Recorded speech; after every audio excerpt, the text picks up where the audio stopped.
បើខ្ញុំមកប្រាប់ថា LM មកគឺនេះតម្លៃធូរជាង GAC N8 នេះមានអ្នកជឿអត់បើគាត់ជឿមានអ្នកជឿទេប៉ុន្តែឥឡូវនេះយើងមកនិយាយពីខាងមុខសិនណាបាទមកបើគេនេះកាចាបងប្អូនអើយហើយអ្វីដែលពិសេសនេះផ្លាកលេខដូចគ្នាទេណាផ្លាកលេខ 2CF អាខាងនេះក៏ដូចគ្នាដែរ 2CS ដូចគ្នាហើយបើថាមុខនេះអូញាក់សាច់ណាសម្រាប់បងប្អូនដែលស្រឡាញ់តម្លៃធូរដូចគ្នាខាងនេះខ្ញុំគិតឲ្យបងប្អូនយើងក្នុង30ជាងទេ35ខាងនេះខ្សែស្ដើងបងប្អូនប្រកាសឆ្ងល់ហើយថាអើយបងអត់ដែលមាន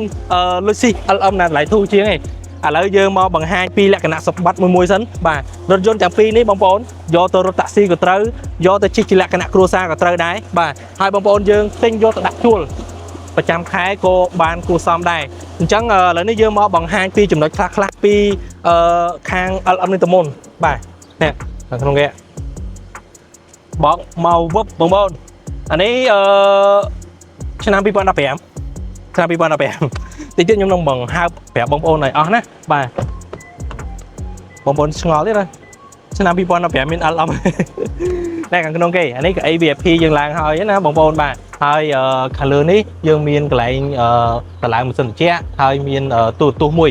ហើយបងប្អូនយើងមកមើលផ្នែកក្រោយគេបន្តិចមើលថាមកគ្រឿងនេះស្អាតកម្រិតណាណាបាទនេះខាងក្រោយនេះស្អាតបងប្អូនទាំងផ្នែកខាងមុខខាងក្រោយនេះ LM 350H ណាអញ្ចឹងជាប្រភេទ hybrid អញ្ចឹងបងប្អូនយើងរកមើលឡានដែលសន្សំចៃច្រើនប្រើប្រព័ន្ធ hybrid បាទមួយគ្រឿងនេះគឺត្រូវមកហើយបាទឥឡូវយើងចូលទៅដល់GAC មួយគ្រឿងនោះម្ដង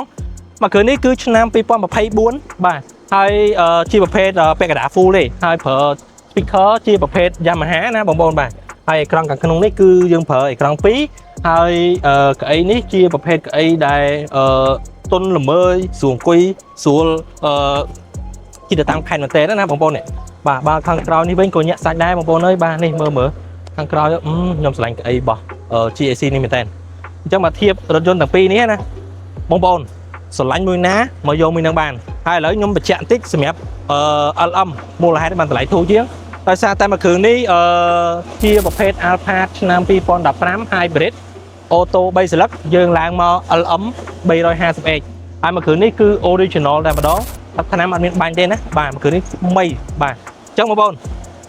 ចង់បោះរំលោះក៏បានចង់ទិញដាច់ក៏បានដែរបងប្អូនយើងមានរថយន្តចាស់ចង់មកវាយដូរក៏បានដូចគ្នាដែរយើងមានបោះរំលោះទូទាំង25ខេត្តក្រុងបងប្អូនចង់ទិញដាច់ក៏បានដូចគ្នាដែរយើងអាចមកមើលសិនទៅចរចាគ្នាជាក់ស្ដែងណាបាទអរគុណច្រើនសម្រាប់ពុកម៉ែបងប្អូនតាមដានវីដេអូនេះអរគុណ